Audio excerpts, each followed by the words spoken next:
I think it goes without saying, but just in case you never knew, for all the dinosaur movies we've had over the years and loved, they can all be broken up into two very distinct categories.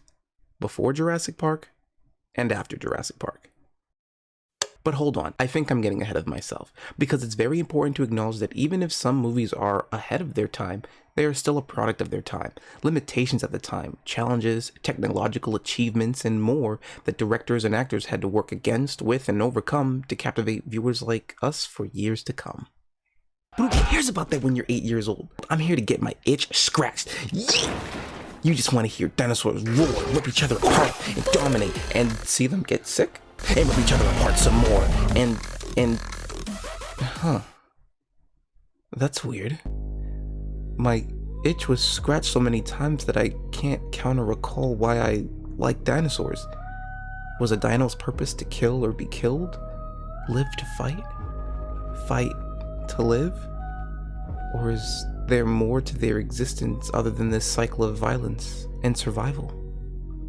This was my new, profound itch that has never been scratched before by any other dinosaur movie or my 8-year-old hands. So after watching some more dinos rip each other apart, my itch was finally scratched. From 1998, apparently. So let me set the scene.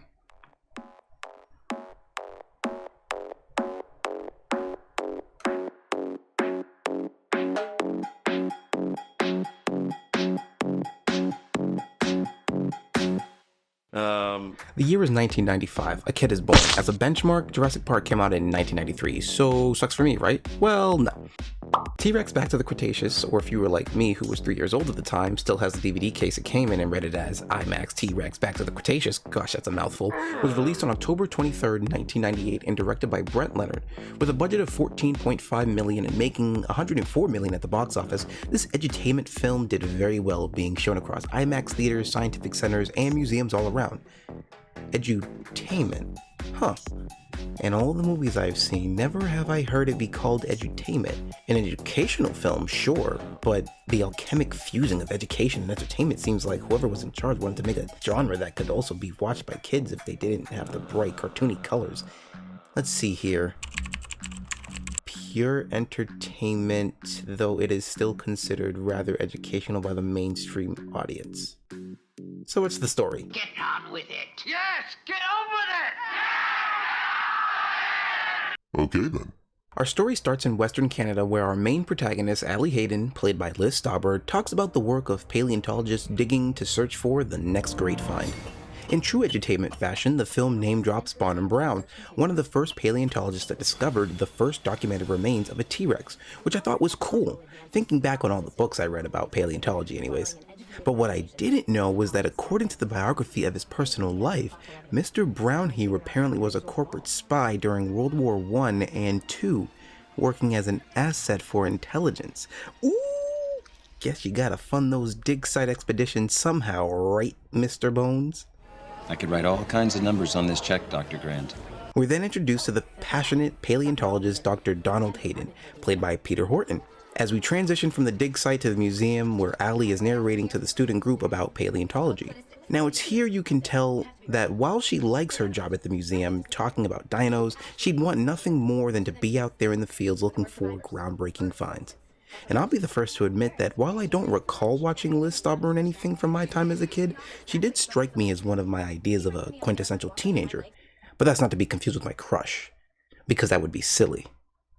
It's Kira from the Rugrats, in case you were wondering. Oh, how my heart beats wild. We then cut back to the dig site with the doc and his assistant, Elizabeth Sample, played by Carrie Coleman. Hey, it's that lady who was Gwen Stacy's mom in The Amazing Spider-Man, but in a less prominent role. Why is she in this movie? So anyways, we're only 6 minutes in, and after a close brush of death to rock bottom, we find our first, find of the movie. Ornithomimimus. Wow. Maybe I should go more often. Bruh. Well, at least your career didn't plummet the same way, so all's well that ends well. We're then given one of the greatest Hollywood lines in history to move any plot along. I think there's something you should see. And we move right into discovering some dinosaur eggs buried within the cliff sides, possibly T-Rex eggs, because no other profitable dinosaur would make bank like your boy JP did. Okay, T-Rex endorsement over, not really. Excited about the potential discovery, Allie gets a call from the doctor himself. Sweetheart, look, I know I told you I could be back by the 15th, but it doesn't look Wait, that high. Wait. Did she say dad as in Peter Horton is a father in this? Well, guess he finally grew out of his Peter Pan syndrome and decided to settle down in his 30-somethings. Oh man, 4 years of media school and never did I think that joke would be found in a movie like this.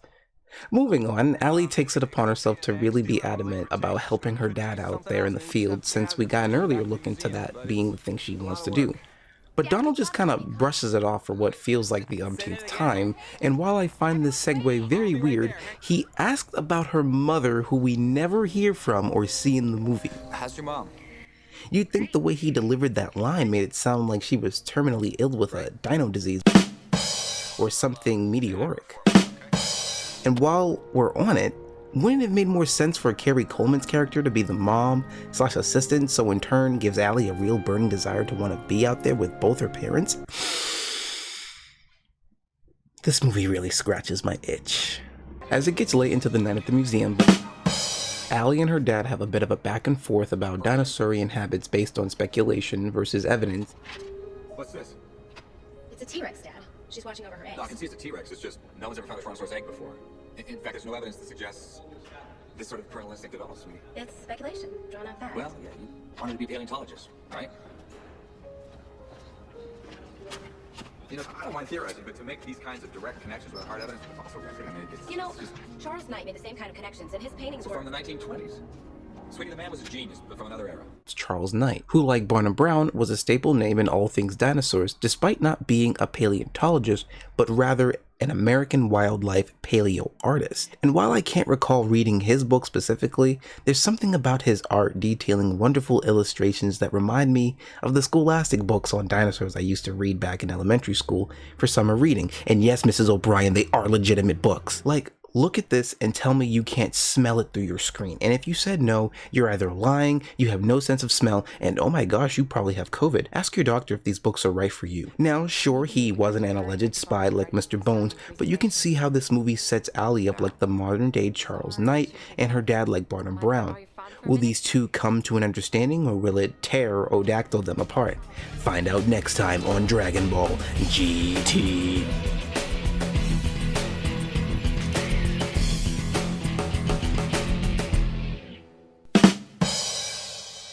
Just as the convo is really getting good, the doc is pulled away again, leaving Allie to reflect on her dad's words alone. I hated to admit it, but Dad was right. I hadn't enough facts to support my theory. That's the frustration of paleontology. When the world you study existed millions of years ago, how can you prove anything for sure? And just before she could log into r/Daddy Dinos, the light goes out for the night and Allie accidentally knocks the egg over and prepares for one crazy trip from the dino dust she inhales?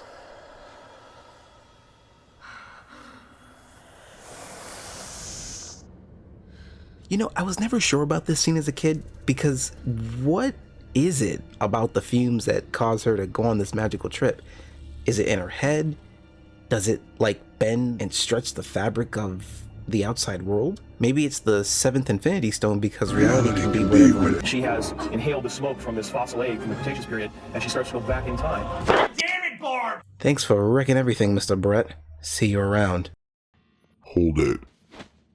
Oh, wise up, Mr. Brett. You ruined the fantasy for me. You're going to finish this review? Right. So after definitely tripping dino bits, Allie approaches a T-Rex skeleton that seemingly has a bone to pick with her. I always remember this scene giving me chills because when my goo goo gaga brain liked dinosaurs mauling anything on sight, never did I think what it would be like if I was on the receiving end. This tiny little human being stuck in the corner with a gargantuan titan in a room too small for it. Like I said, the itch was being scratched like never before.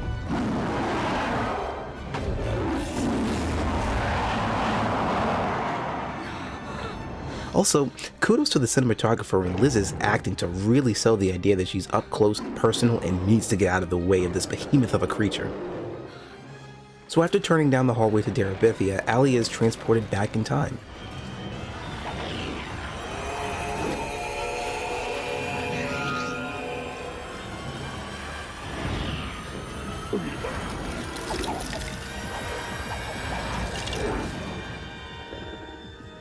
I could barely believe it. Everything pointed to one answer. I had somehow gone back in time. Back to the time of the dinosaurs. Back to the Cretaceous. And as she wanders around in that hot sweater that doesn't aggravate me whatsoever, she comes across her first find and finds a pack of Parasaurolophus drinking about, only to then duck out of the way, look back, and see a skeleton of it back at the museum. Don't do dino drugs, kids. Meanwhile, the doc is back, calling Allie but to no avail. He picks up her book and after flipping the pages, smiles in earnest and thinks on his daughter's words from earlier alone.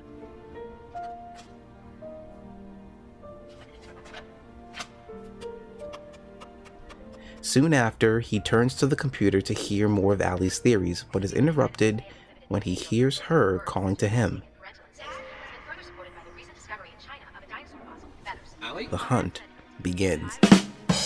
Back over in Allie's world, she walks up to a picture that seems like it was inspired by Charles's Leaping Laylaps from 1897, which if so, neat. The picture comes to life and whisks her away yet again, but in a cool turn of events, instead of meeting dinos, she meets Charles Knight himself, painting about in the forest of the Cretaceous. I gotta say, my 8-year-old brain would have been put off by the constant switch of dinosaurs to humans for like every other scene. Like, I know I want to see the dinos, but again, I remind the court, this itch is being scratched. I enjoyed this calm exchange between the two back then, and even now, it's cool to see the old meet the new. Well, at least at the time, even though it's in her head. I appreciate this movie not being afraid to take a break from the dinos in service of human characters is all I'm saying. Or as Charles puts it, but you can't be afraid to make a mistake. Allie? Hey, Dr. Hayden. Hey, George. Have you seen Allie anywhere? No, I thought she was with you. No. Would you mind checking the east wing? Sure. How long has she been missing for? About a half hour. I don't know. Okay. Allie? after giving the most convincing performance of the year, we meet up with Allie visiting Barnum Brown now. I like how the movie reinforces Allie's theories in this scene to someone who is more in line to having facts first, like Dr. Hayden. That's the name, bones of the game, for a book then. Each one of these layers would be a chapter in our history. And by taking samples from the various layers, we can know what happened. We can verify Darwin's mutability of species. Evolution. Precisely. Because each layer contains the fossils from a particular time period. By making comparisons, we can see changes that occurred over millions of years. Like seeing one species turn into another millions of years later. Like dinosaurs to birds. Well, more or less, yes, although that particular connection seems to have stopped around the end of the Cretaceous. But just like Charles, isn't afraid to make assumptions of possibilities in his own way that could perhaps lead to new discoveries. Mind if I quote you on that?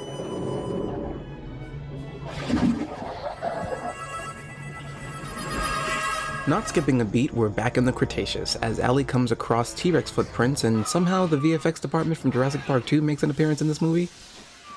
Okay then. Exploring the scenery some more, Allie's interrupted by the growls and roars of what seems to be a T-Rex. In her rush to safety, her amulet catches some vegetation and snaps off and is left hanging on the tree. Did you find her? No, I thought I heard her call my name. Did you hear that? I didn't hear anything, nothing. All right, why don't you check the Charles Knight Hall, Okay.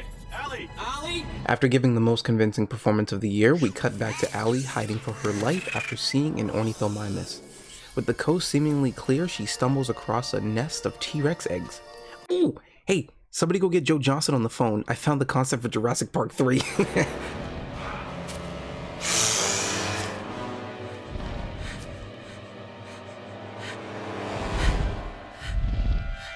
Get behind me.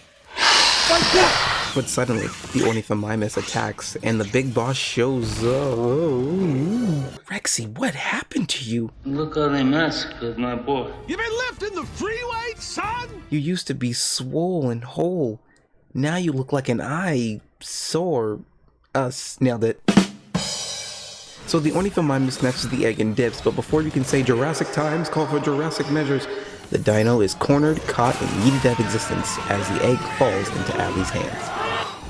The T-Rex looks at Allie like she wants to scrap, but as Allie puts the egg down, the T-Rex shows a sense of thankfulness and lets Allie stroke her face.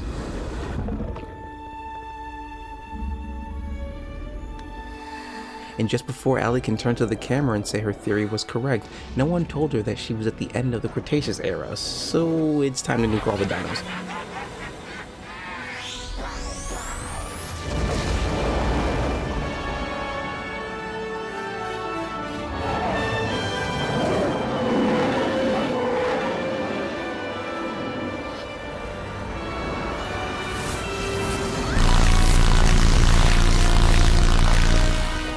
And just like that, Allie's trip ends and she's back in the museum.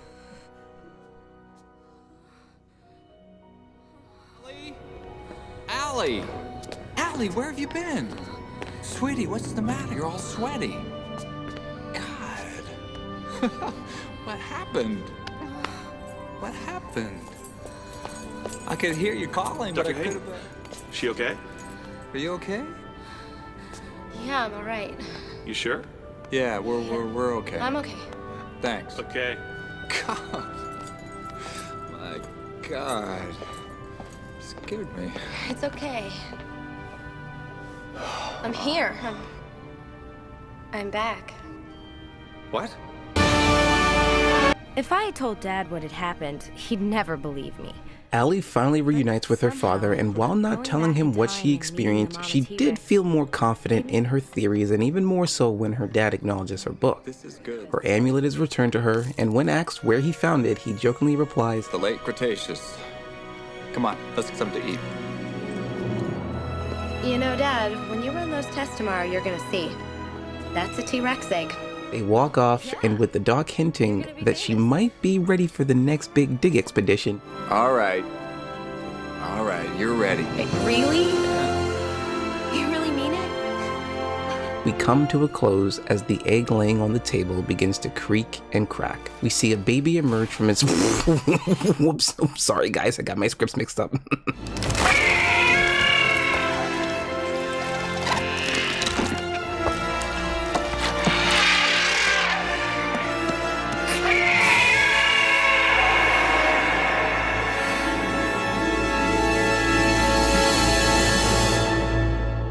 And so that was T-Rex back to the Cretaceous. So what do I think?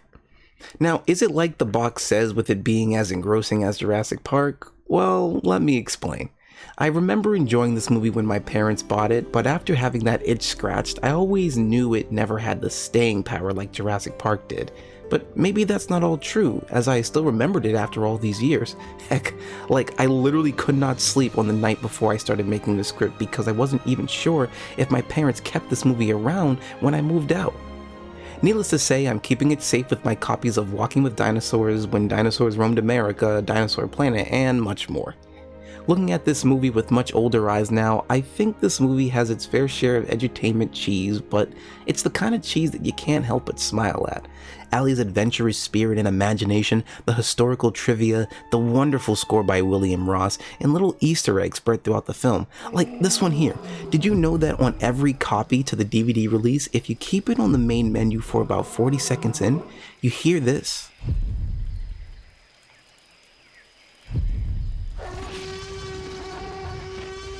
Now, you tell me what other dino sounds like that. Speaking of dinos, this movie boasts an amazing count of 24 dinos and animals that you either see and hear throughout the film, as opposed to Jurassic Park count of only 6 dinos for a 2-hour adventure. Now, that's not a knock on Jurassic Park, but, you know, just a cool little observation. And for a 45-minute film, that's pretty cool, Brett.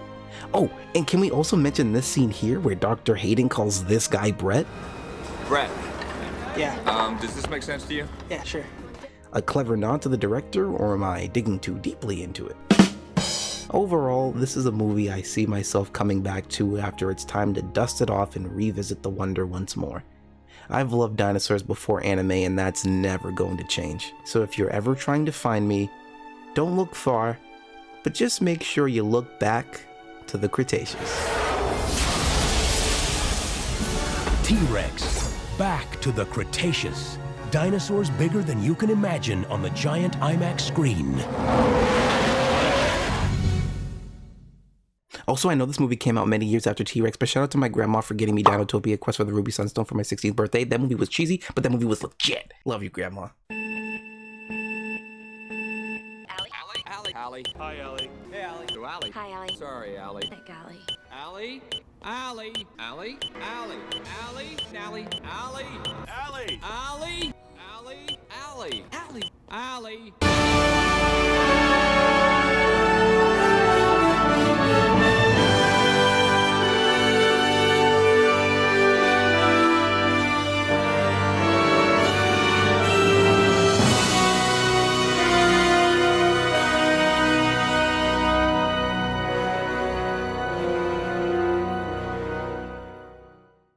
But you can't be afraid to make a mistake.